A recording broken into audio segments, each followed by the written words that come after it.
Hi mga moms, good afternoon na. So hapon na, no. So napakainit ng panahon. Parang nasunog ako diyan sa anggulo na to. Dito tayo sa medyo maliwanag. So ngayon, syempre from after the show, dumating kami dito sa hinaguan ng mga alauna siguro yun. Parang ganun, or mga 12:30. Something like that. Ay hindi, mga ano na. Tama ba? Mga 12 siguro yun, o bago mag-lunch. So, after that, nagpahinga sandali, no? Actually, gusto ko magpahinga, hindi ko talaga magawa hanggat yung mga labahin kasi nasanay talaga ako na after the show namin, pag uwi, inilalabahan ko kaagad yung mga damit. Kasi pawisin kami, 'di ba? So, hindi namin siya nalalaban agad sa venue o kung saan kami nag-show. So, ngayon, andito naglalaban na ako ng mga costume. Ayan, yung mga ginamit namin kahapon. Nauna yung puti, yung kay Milmar tsaka kay Gwen. Yung sa amin ni Brenda ang naiwan kasi yung iba humahawa ang kulay. Ayan. Sinabay ko na rin yung mga nakatambak kong labahan sa laundry area kasi para isang aray lang, isang pagod. Though inaantok ako, mas nangingibabaw sa akin, gusto ko muna tapusin lahat ng dapat kong gawin bago ko magpahinga o matulog. Kasi mamayang gabi, yun nga, makikiramay kami sa asawa ng tito ni Brenda, which is tito niya na rin, no? Yung ano yun, yung hipag ni Mama Sita. Tapos namatay yung asawa niya. So, ayun. Yung mga Bex, ayun, wala rin kapaguran, parang hindi rin sila napagod. Actually, nagpipickleball na sila. Nagpahinga lang din kami kanina, kumain. Tapos, ayan, nagpipickleball na rin sila. So, later, hindi ko alam kung ano pang ganap namin. Sa ngayon, ito talagang gusto ko muna mangyari. Matapos at dapat kong tapusing labahan. Ang dami. Sinabay na rin kay Gwen. Kasi si Gwen uuwi bukas. Yeah. So, magpapalit na ako ng tubig later. Para hindi siya gano'ng kadumi. Pati rin yung aming ginamit na brushes sa makeup. Ayan. Nalabang ko na rin. So, patutuyuin na lang siya. Para sa ganun. Susunod na gagamitin namin, malinis na siya ulit. Yan ang madalas ko at palagi kong ginagawa sa aming mga gamit sa show. Ayan. Buti na lang andito si Nina. She's going to help me. Ha? Hala! Uy, ano nangyari? Tumalsik. Na-downihan na yun? So, da-downihan na namin yung ang mga costume. Dapat maigiban muna ng pang-downy para maisampay na natin. Ito na yung huling damit ni Gwen. Okay, isagay baho. Oo nga, okay. Kaya ko siya iniwalay. Yan na yan. Nilagyan mo sunrocks? Wala pa. Napa man o? Ay, dapat ito muna. Pambahay niya kasi. Nauna yung okay. Okay na yun. Tapos mamaya yung mga itim naman. Sa isla. Naman iwan na tayo ng pang down. Para mamaya sunod-sunod na itong diba? Ang hirap talaga maglaba mga moms. Aminin nyo. Relate ba siya kaya kapag mahina ang tubig, mas nakakapagod maglaba kasi hihintayin mo siya. Ano yun? Dyan na yan sa maleta. Mamaya ko ipapasok. Huli na yan. Mamaya na yan, ihiwalay ko ng labay yung mga mahawa. Kasi itong red, saka yung pink, humahawa yung color niyan. So, ihiwalay ko yan.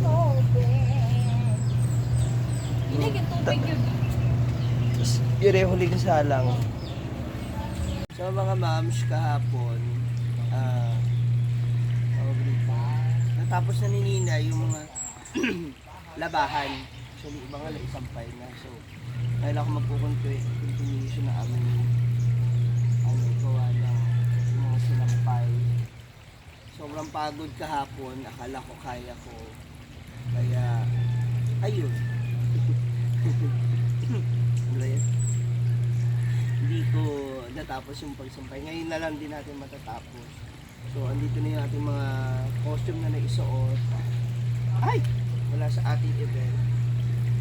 And special thanks to Nina kasi tumulong siya sa paglalaba po.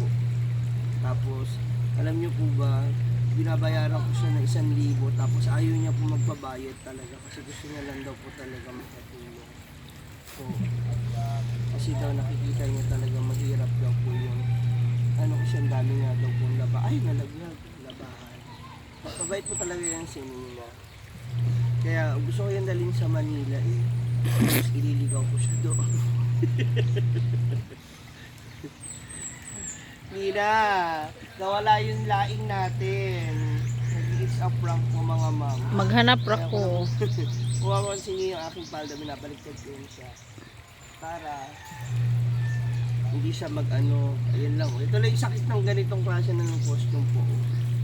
Yung ano ba, garter mismo. Ayun, pag sumabit na yan kasi magtutuloy-tuloy kaya dapat maputol. Ay! Kaya dapat maputol siya. Alit ka. Alit ka, papakita ko sa inyo. Ayan. Yung ito, ayan. Ayan yung sakit niyan. Kapag nasimulan niyan, dapat maputol siya kaya maano na. Dahil kung hindi, magtutuloy-tuloy siya. Ayan. Ganyan, oh. Yung natastas yung ano ba, yung tendency kasi niya, magtutuloy-tuloy siya. Kaya hanggat maaari pa ganyan, ayan na, ano na yung first layer of daan niya, sira na siya. So kailangan ko na siya mapigilan, malagyan natin ng ano, para hindi magtuloy-tuloy yung pagtastas ng mga cost. Ay! Ayan. So, na-down ni ba lahat? Oh. Naubusin daw ni. Sure ha. Kasi hindi ko na talaga kinaya mga mams kahapon. Sabi ko, ano lang ako kasi ang bagal ng tubig, di ba? Mahina yung tubig. Sabi ko, higa lang ako.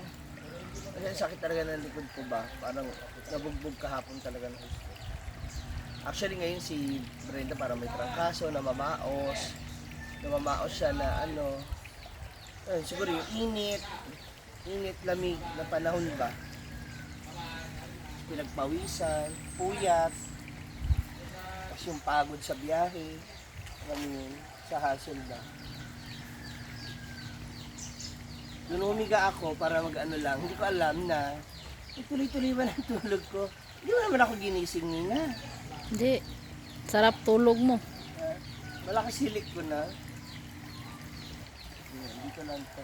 Ang ano ko lang nito ni namamaya kasi baka biglang umulan, di ba? Sa hapon umuulan. Kahit doon na to sa kama ko ipatong ba? Oh. Ako rin nahunon niya mga. Oo. Actually patuyo naman na to eh. Malapit na kasi naglaba rin sila ano. Naglaba rin sila Brenda ng ano nila. Kaya dapat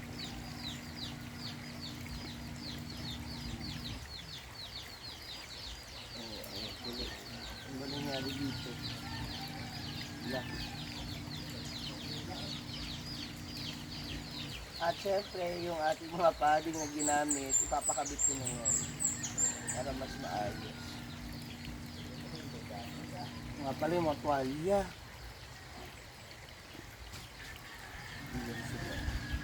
Nag-harvest na sila Brenda ng kanilang ano, ng kanilang gulay. Yan na ano.